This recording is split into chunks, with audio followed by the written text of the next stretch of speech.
gentleman from Ohio is recognized. Thank you, Mr. Speaker. Yield 2 minutes to the gentleman from Wisconsin, Mr. Fitzgerald. Gentleman from Wisconsin is recognized for 2 minutes. Mr. Speaker, I thank the ranking member. There is a motion to recommit that I would like to offer. If we adopt a motion to recommit, we will instruct the House Committee on Judiciary to consider the amendment to H.R. 1808, which excludes active duty and retired military from the ban on assault weapons. I therefore ask unanimous consent to include the text of the amendment in the record immediately prior to the vote on the motion to recommit. Without objection. Mr. Speaker, just imagine you're a 17-year-old who makes a decision to enlist in the Army, the Marine Corps, the Navy, and then that 17-year-old goes through 8 weeks of basic combat training, BCT, at one of the basic training centers in Fort Jackson or Fort Knox or Fort Benning. And then they're given a service weapon, an M16 typically, and taught to assemble, disassemble that weapon down to the bolt.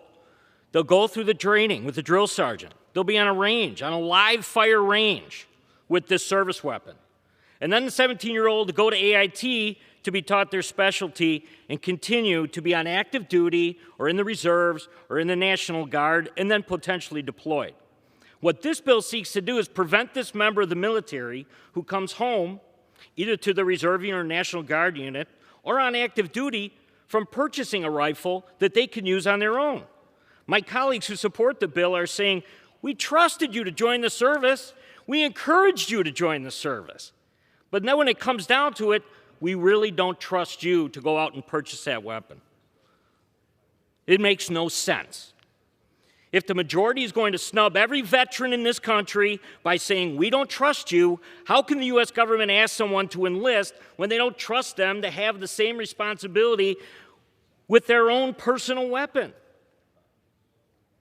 Mr. Speaker, if we adopt the motion to recommit, we will instruct the Committee on Judiciary to consider my amendment to H.R. 1808 to ensure that the nation's active duty members and veterans will be trusted. Gentleman's time has expired. 3 seconds. Gentleman is recognized for another 30 seconds. Mr. Speaker, it's still amazing to me that the majority rejected this in the Judiciary Committee.